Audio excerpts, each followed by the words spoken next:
In this series, we have world-class chief product officers share their firsthand experience in building products, building companies, and perfect their craft, as well as building their teams and professional growth.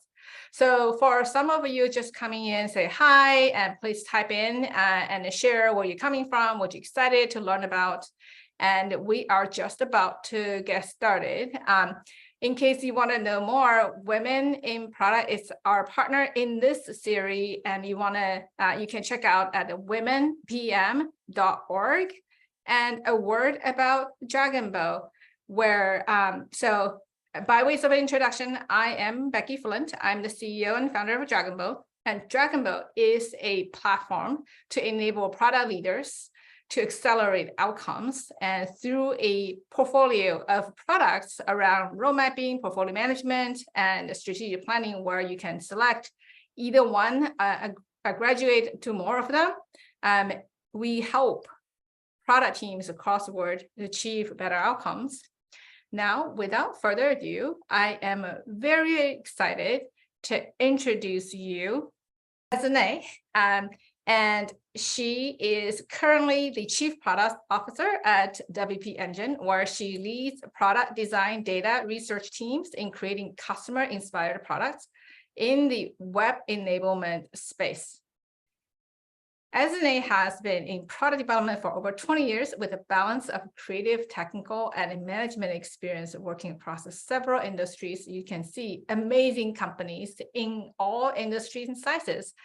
And I actually am very lucky to get to know Ezinne a little bit in the times where she was at Procore and helped rolling out Dragon Boat to the entire team. So I'm thrilled to have Ezinne here to share with us how to navigate a tough time we are all facing here. So this is going to be a conversation format. Ezinne is going to share quite a few of her experience and the peacetime, wartime stories. And please do also share some of your questions in the chat so I can try to incorporate them into the session. So this is just very quickly a couple of key theses around how to lead during turbulent times like now. And how do you make strategic decisions, and when do you make changes around them? And how do you effectively manage resources, obviously, especially in today's time? And how do you make allocation adjustment responsively, things going on? So this is, I'm super excited to hear. I'm going to turn off the sharing and get started on the session. So welcome. Thank you, Becky. It's a pleasure to be here and just to get to chat with you formally about the topic at hand. Right. So, I kind of gave a very, very brief overview of your background, but that's really not do justice of how much you've gone through. So would love to hear a little bit through the years of leading product teams in good times and bad time. We call it peacetime and the wartime. Maybe share a little bit about how some of them may come into play today, and then how this topic sort of really interesting resonate to you, and then we can get into more details on some of the main questions. Okay, cool. I'll share. So as Becky shared in my bio, I've had the opportunity to work in many industries. And I worked at T-Mobile, and I would say that that's where I started my career as a product person. I was a product manager and then grew into senior roles. And that was mostly, quite frankly, a peacetime. There was quite a bit of money. We could all do all the things we needed to do, but T-Mobile was going through wanting to be the #1 carrier in the world. So we made a lot of big bets. It moved from #5 to #4 to #3 and then #2 by making these big, bold bets. And I learned a lot from the Wi-Fi world that we did and built out there. I just learned a lot by watching leaders lead through those transformation. And then all of a sudden, I found myself in roles that were really about driving transformation. So with Discovery, we had acquired multiple brands, and we needed to move from a TV media focused company, broadband, and really go into this digital space, and I was the leader for the digital platform. So really transformative work.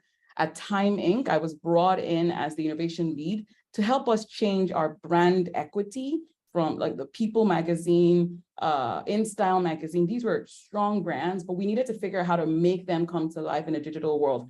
A lot of failure stories there, just to be really frank, right? But it was a hard transformation path there as well. And then I moved to Bazaar Voice, a retail play. And that too was going through coming down market from enterprise. So I was leading transformation. I say all this because it's important to note that after my time at T-Mobile, I've actually had to lead roles in which I've had to have this posture of fighting, right? So even though there was money in some cases, it's always, when you're leading transformation, you're in this position of leaning in and driving major change. So it's been a continued career in this wartime mode. So it makes sense now that even though I'm in a company that is going through its transformation, with all the externalities, we really are finding ourselves in a wartime situation. So I'm drawing from a lot of that experience, and in talking with founders that I mentor, as well as companies that I invest in, I can see the pressure. So it just felt like the right time to start having the conversation with folks. And that's how Becky and I decided to kind of tackle this right now and just share the experience so far. That is just so cool. And especially around how you went from a peacetime into sort of transformation. Transformation is always a wartime, right? There's just so many things you can do. You're not happy with where you are, either by choice or not by choice, right? So it's really coming to sort of one of our first topics is, how do you maintain focus during this? Because like you said, at wartime, it's just so many things going on, transformation or otherwise. In today's market, like there's tons of ideas. How do you lead through that with so much things going on? How different ideas, different strategies in some ways? So I'm a big believer in having a very clear strategy that the company has, well-defined company strategy, product strategy. I happen to be part of companies that are product portfolio companies, multi-product companies, and have led that. So just that's important to note. So first off, just knowing exactly what winning is as a company, defining that and articulating it is really critical. You'd be surprised how, as I mentor folks, they haven't agreed as an executive team on what winning means to them, right? And then the second part is, of all the choices in the world, right? What choices will we make? And really articulating the paths, right? So I really believe in having that clarity, because I think that when you actually can clarify for your company and the product and what path you want to go down, it really helps align the teams on what it is. Like, you stay focused on your core goal. Who do you want to go after and what is winning? Because at the heart of it, wartime is just a threat to winning. It is that you now have hurdles to winning, but at least everybody is on the same page on what winning is, through whom we will win, and what choices we intend to make to win. When there is that level of clarity and you're able to align folks on the long-term bigger idea, then all wartime presents are challenges in the here and now. And with that strong plan, you can at least begin to pivot strategically towards that goal. I think you and I were talking earlier, where there seems to be this idea that planning and pivoting do not belong together. And I don't believe that. It's like we choose and can decide that we are leaving from Austin to California, and that is our long-term goal. However, on our way, we get out of the house, one road is closed, okay? And we decide that we want to spend the night, right, in a hotel. Are we going to turn around and start heading towards Dallas or North Carolina? Absolutely not, because it is not on the path towards California.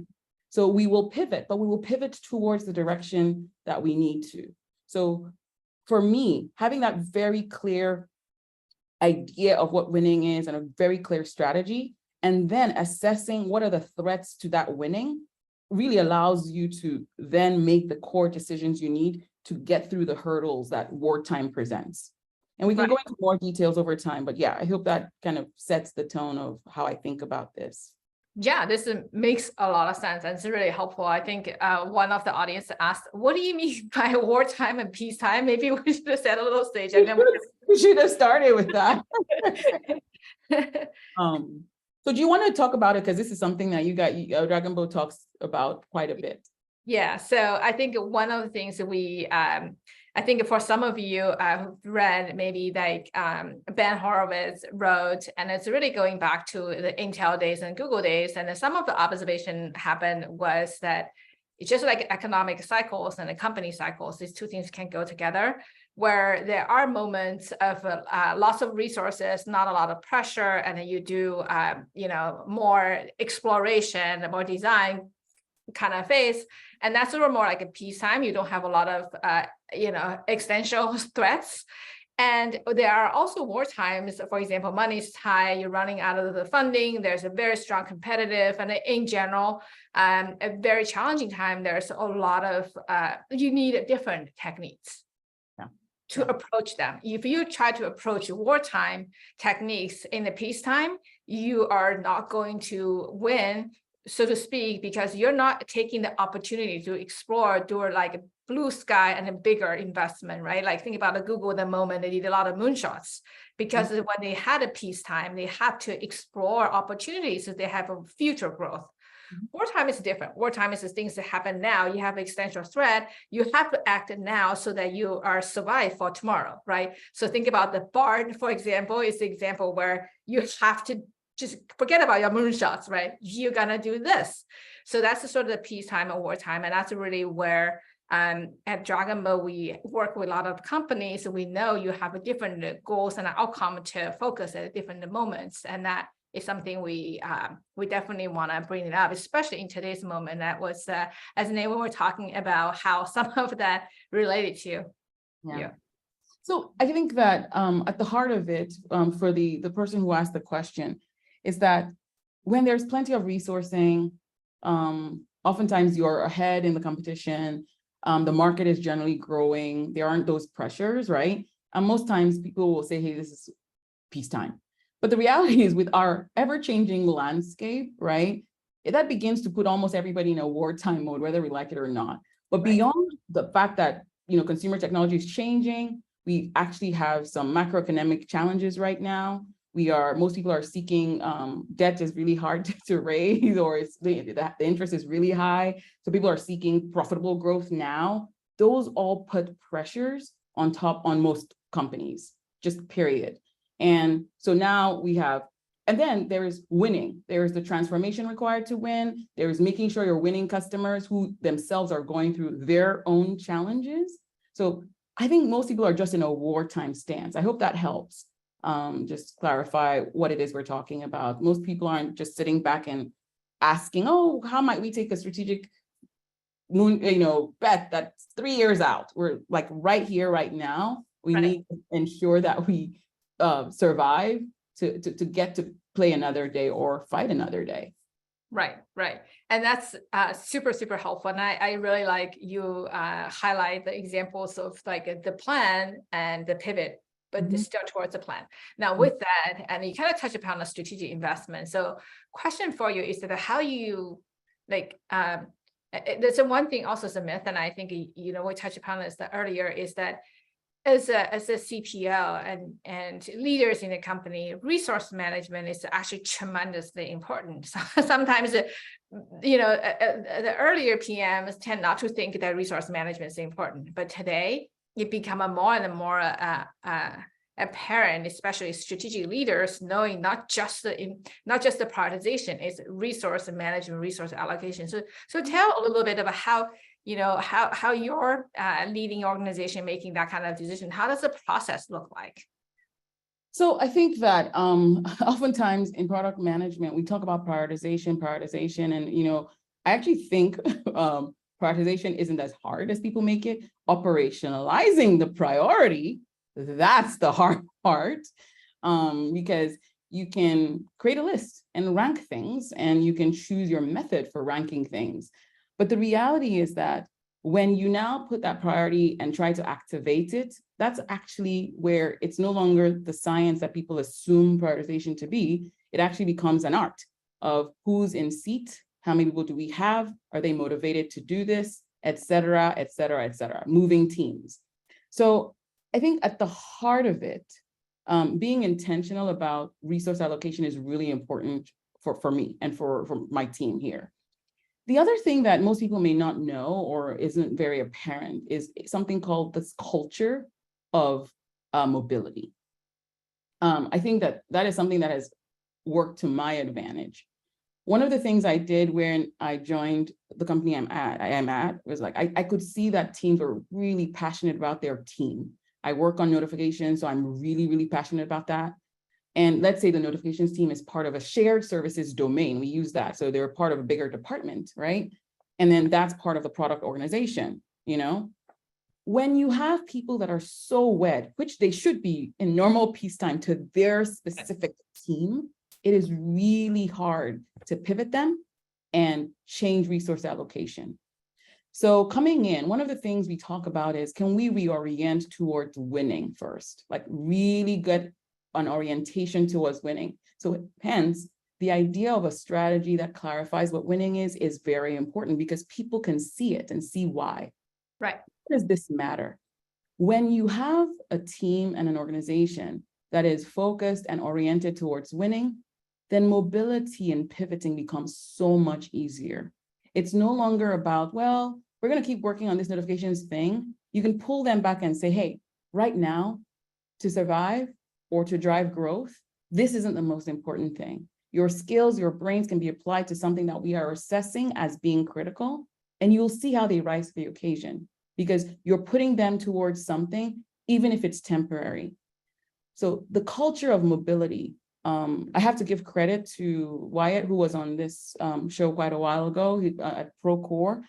There's this phrase I learned from him, which is a tour of duty, right? It's funny, it works with wartime thing as well, right?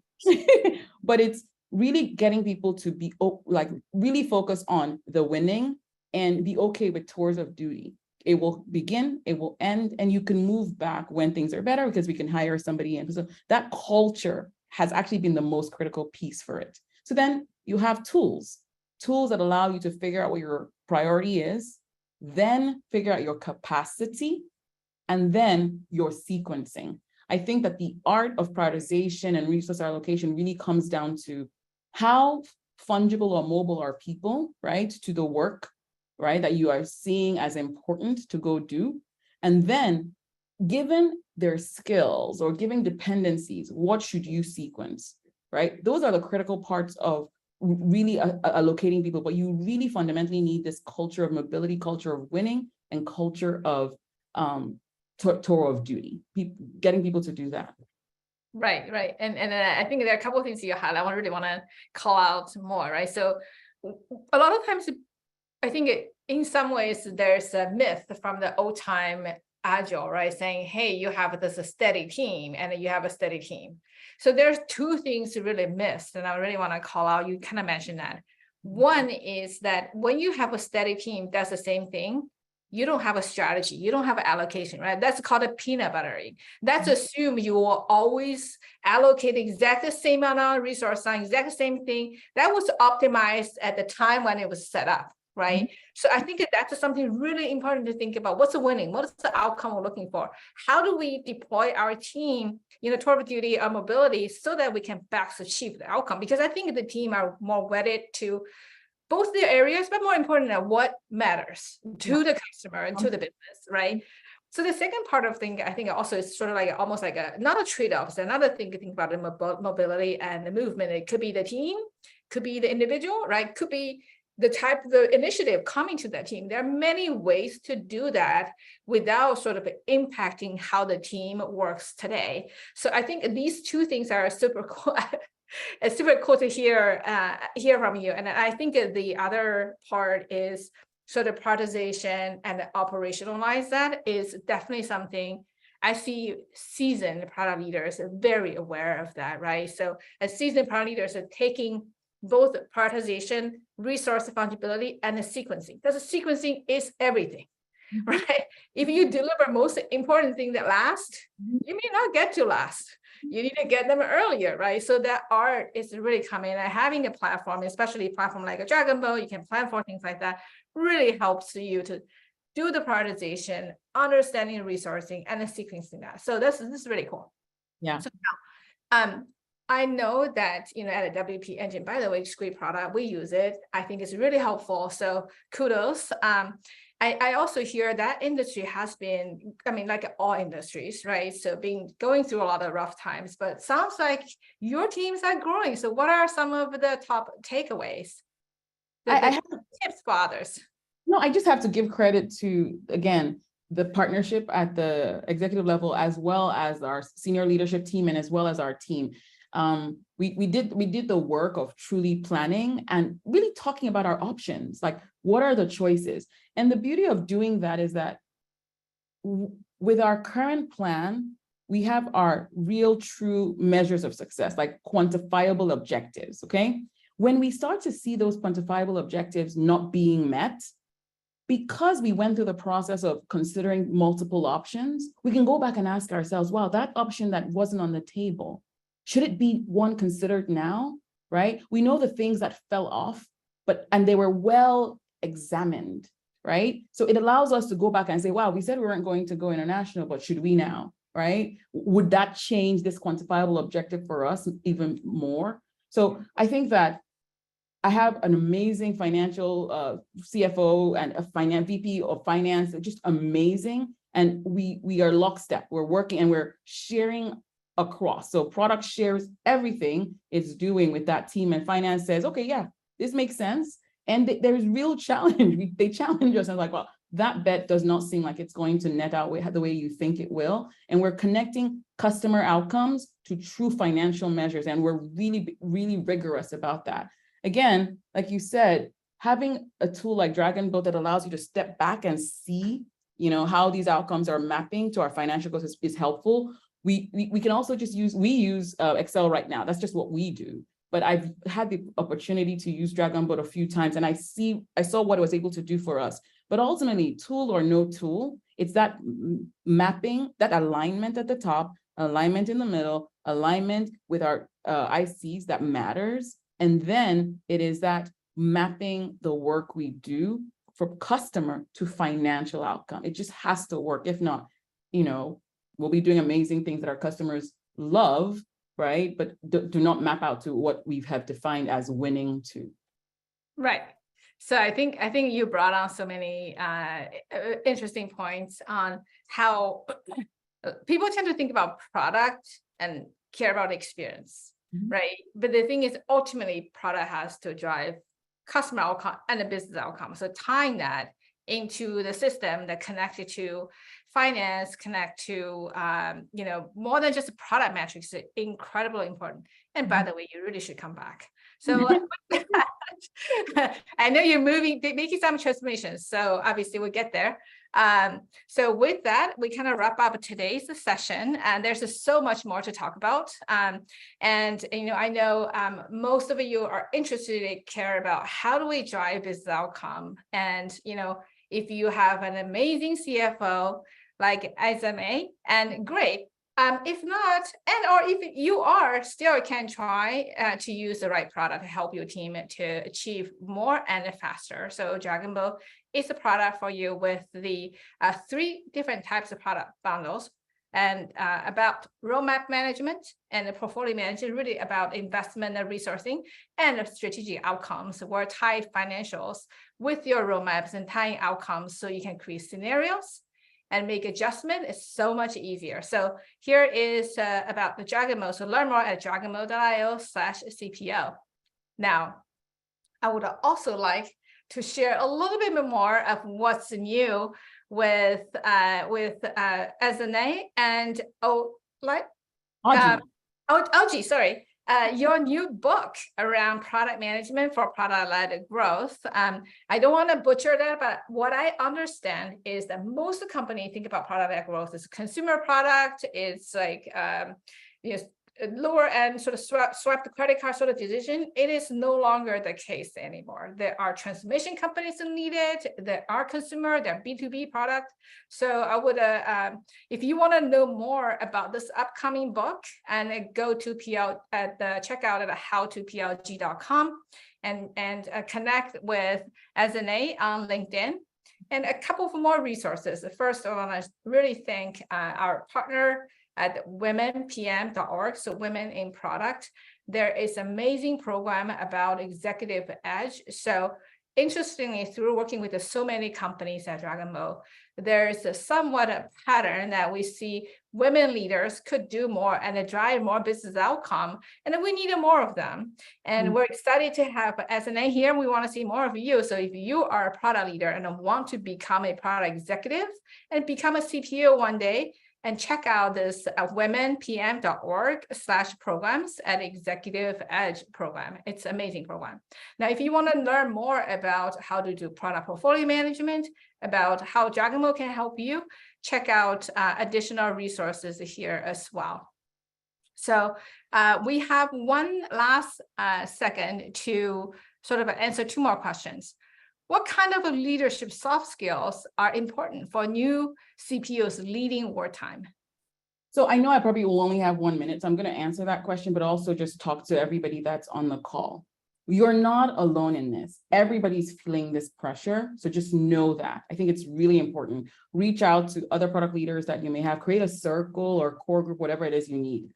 But the kind of leadership soft skills that I think are critical is that wartime puts pressure, not just on you, but on your team. Okay, giving that name, giving that language, making sure they understand the existential threats so that you're in this together, but then being really mindful of the number of projects you have. Wartime actually requires focus. So pick. I had a list of 15 things I needed to do, but in wartime, we're down to the first 6. Let's just focus on those. The process of resource allocation, etc., sequence things out that made us know what the 6 needed to be, because it's really important. I see people say do less, more, or whatever. We have chosen, we're doing less better. What are the most impactful? And we're going to do that. So that's what my team's working on right now. What should we take off the list? What are the things that will drive results? Acknowledge the pressure they're feeling and just respond to it too, because you can't fight the war by yourself. You need them, and they cannot be wary. Okay. This is awesome. Thank you for the insight. This is great. And for those of you who are interested in connecting with Ezinne, you may find her on LinkedIn, and the deck will be sent out. Check out her book, is coming out soon. And check out DragonBoat, obviously, at dragonboat.io/CPO. Y'all take care. Thank you so much. Thanks, everyone. Have a great summer. Bye. Cheers.